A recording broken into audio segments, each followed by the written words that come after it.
The poem of the man God, the second year of the public life. Chapter 240. Jesus is the powerful lover. The parable of the lost drachma. 2nd of August, 1945. The boat is sailing along the coast from Capernaum to Magdala. Mary of Magdala is for the first time in her wonted posture of a convert. She is sat on the bottom boards at the feet of Jesus, who instead is sitting sternly on a little bench.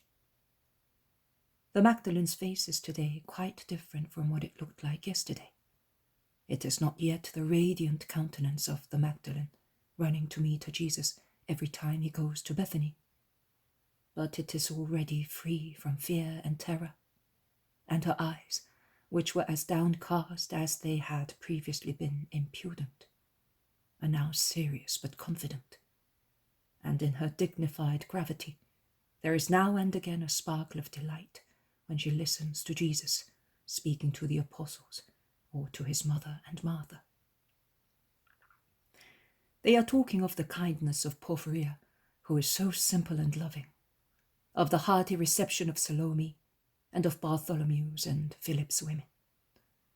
Philip says, "If my daughters were not still so young, and their mother were not so averse to letting them wander about, they would follow you too, Master." Let their souls follow me. That is also holy love. Philip, listen, your elder daughter is about to be betrothed, is she not? Yes, Master. A worthy wedding and a very good groom. Is that right, Bartholomew? Yes, that is true. I can guarantee that, because I know the family. I could not accept to be the man proposing the deal, but I would have done it willingly, knowing for certain that a holy family was being formed, had I not been obliged to be near the Master. But the girl asked me to tell you to forget about it. Does she not like the room? She is wrong. Young people are mad. I hope she will change her mind. There is no reason to refuse a very good match. Unless... Oh, no, it's not possible, says Philip. Unless what? Go on, Philip, urges Jesus. Unless she loves another man. But it is not possible. She's never out of the house, and at home she leads a sequestered way of life. It is not possible. Philip, there are lovers who enter also the most private of houses, who know how to speak to those they love, notwithstanding all the barriers and close watching. Those who overcome every objection of widowhood or youth, although well protected, or any other kinds of obstacles, and take the girls or women they want. And there are also lovers who cannot be refused, because they are overbearing in their desire, and alluring in overcoming every resistance, even the demons. Your daughter loves one of those, and the most powerful one. But who? One of Herod's court? That is not powerful. One of the proconsul's household?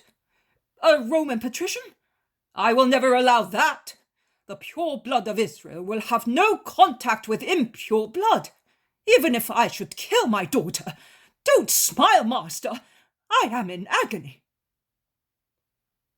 Because you are like a restive horse. You see shadows where there is nothing but light.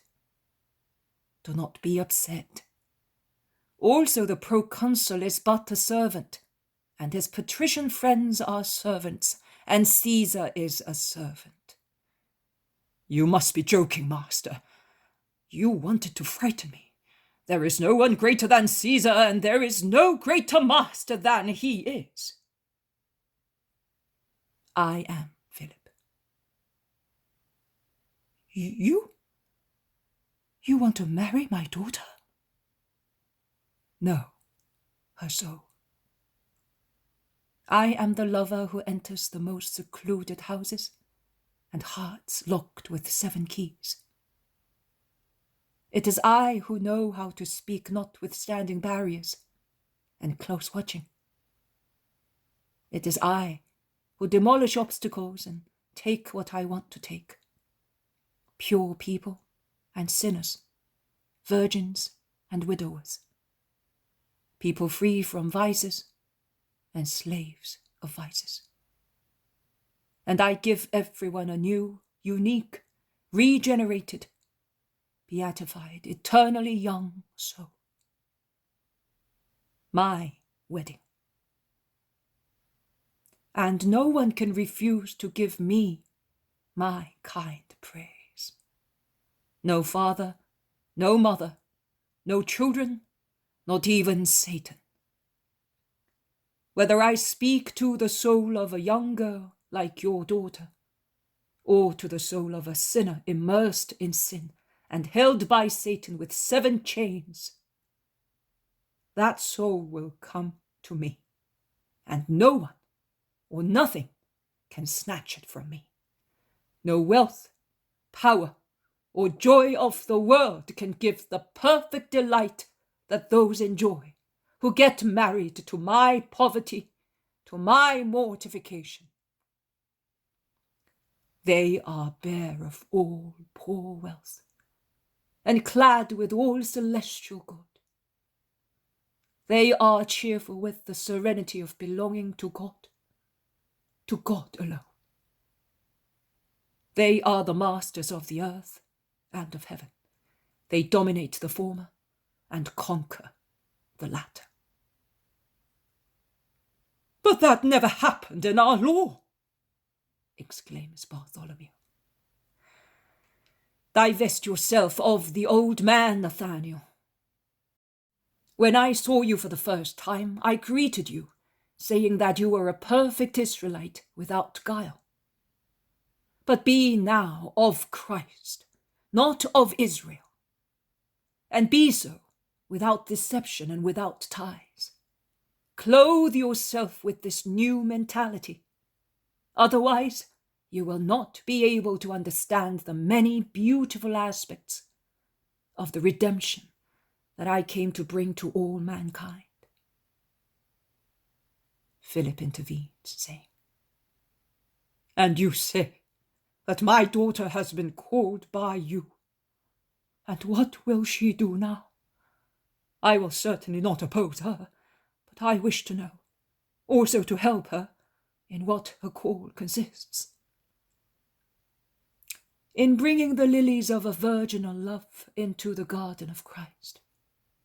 There will be so many such virgins in future centuries. So many. Scented flower beds to counterbalance the sinks of vice. Praying souls counterbalancing blasphemers and atheists. They assist mankind in all its misfortunes and are the joy of God.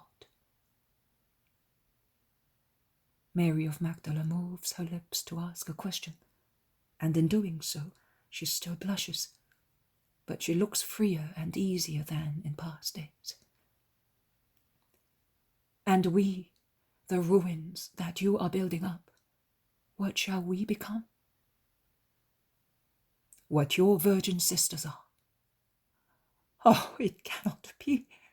We have trampled on too much mud, and it is not possible.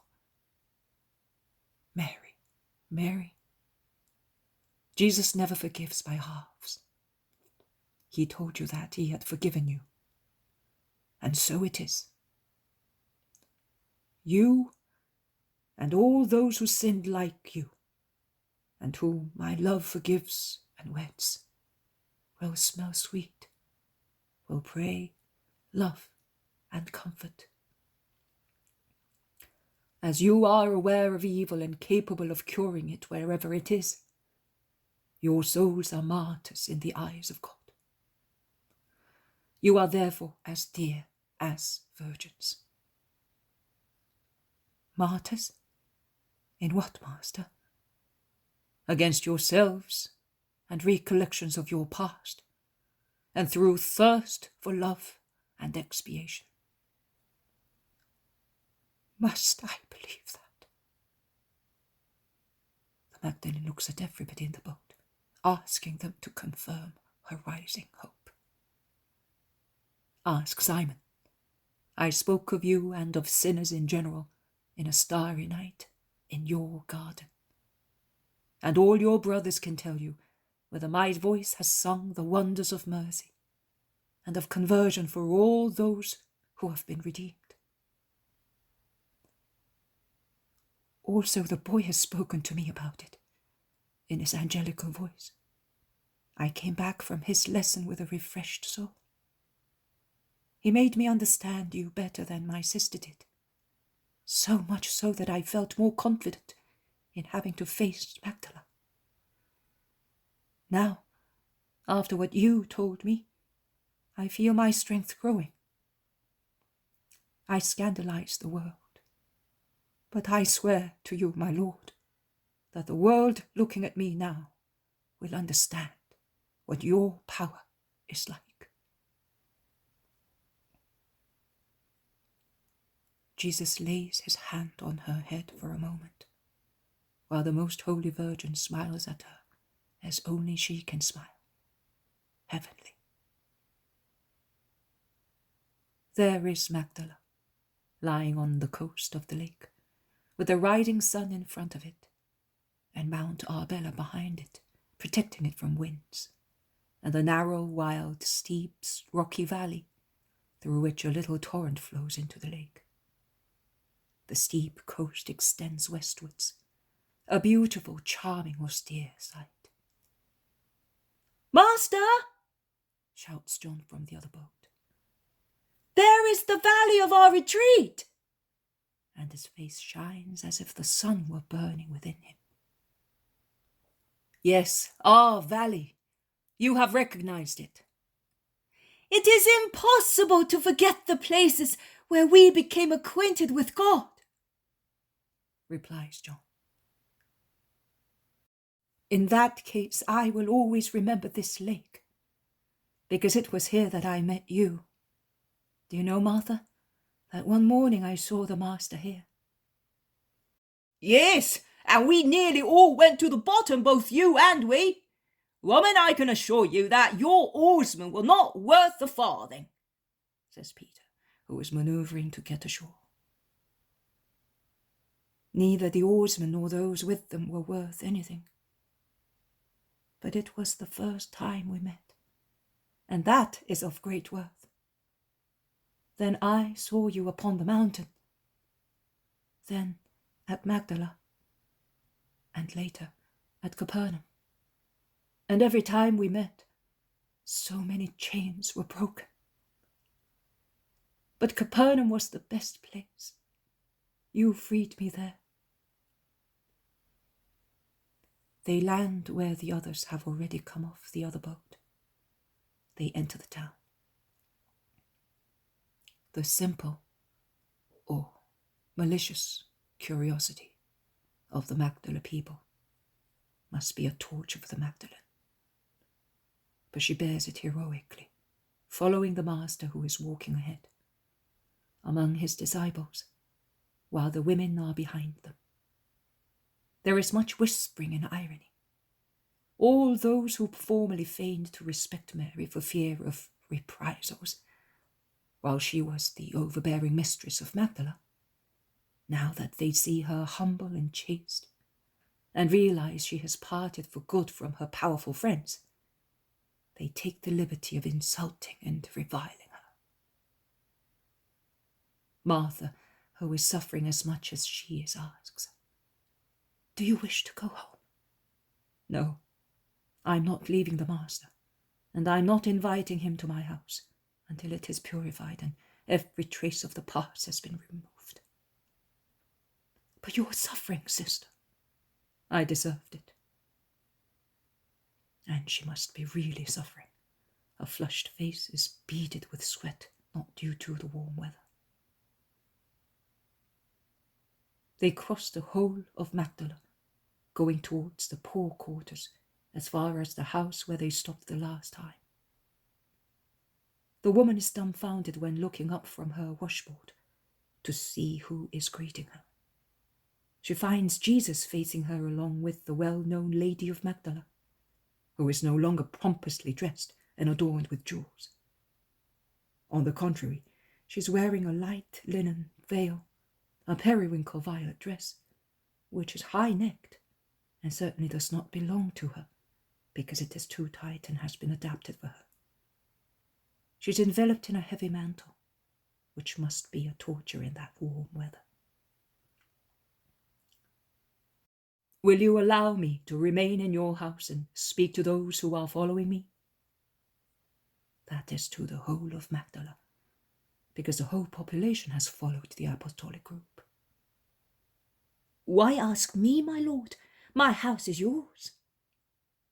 And she busies herself bringing seats and benches for the women and the apostles. When passing near the Magdalene, she bows like a slave. Peace to you, sister, replies the Magdalene. And the poor woman is so shocked that she drops the bench she was carrying. But she does not say one word. The scene makes me think that Mary of Magdala probably treated her subjects rather haughtily. The poor woman is utterly astonished when she is asked how the children are, where they are, and whether her husband has had good haul. They are well.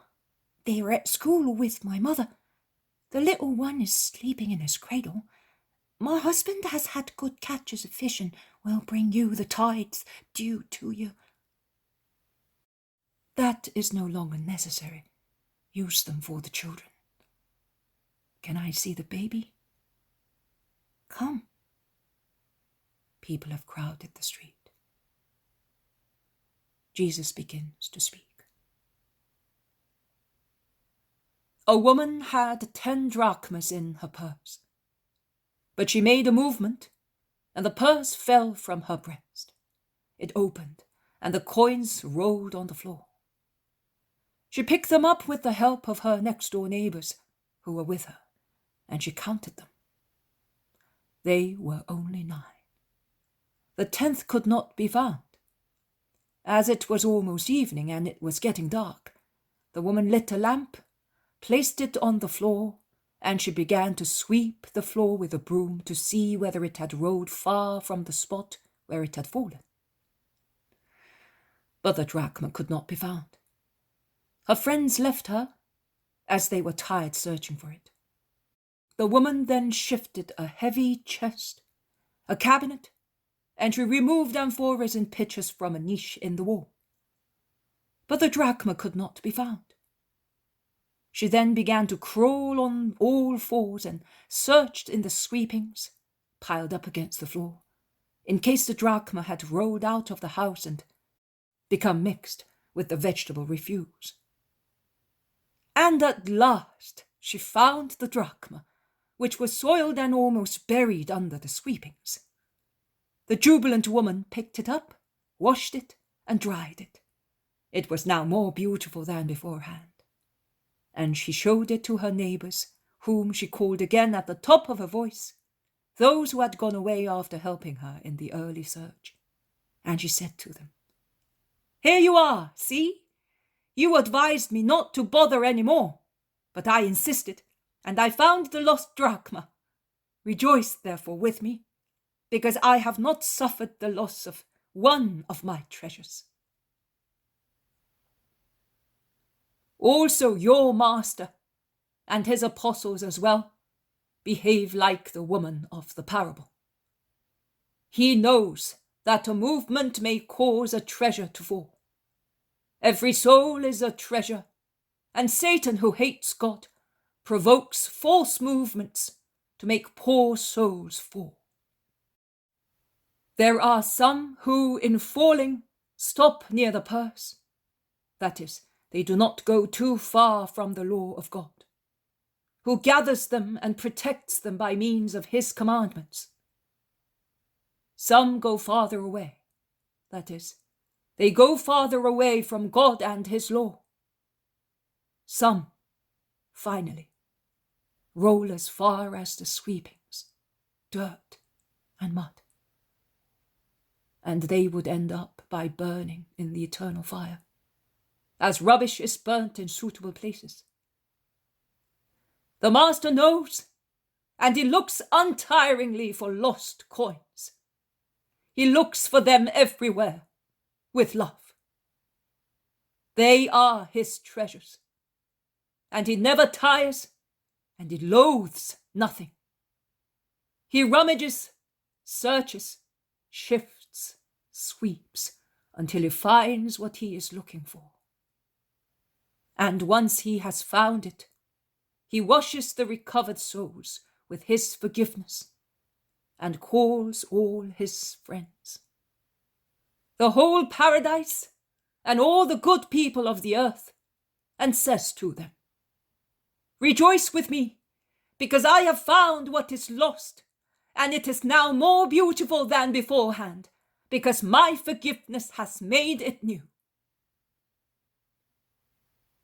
I solemnly tell you, there is much rejoicing among the angels of God and the good people of the earth over a repentant sinner. And I solemnly tell you that there is nothing more beautiful than tears of repentance. I solemnly tell you that only demons cannot rejoice over such a conversion, which is a triumph of God. And I tell you that the way a man welcomes the conversion of a sinner is the measure of his own goodness and his union with God. Peace be with you." The crowds understand the lesson and look at the Magdalene, who has come to sit on the threshold holding the baby in her arms, perhaps to strike a posture. The crowds disperse slowly, and only the landlady is left with her mother, who has just arrived with the children. Benjamin is not there, he is still at school.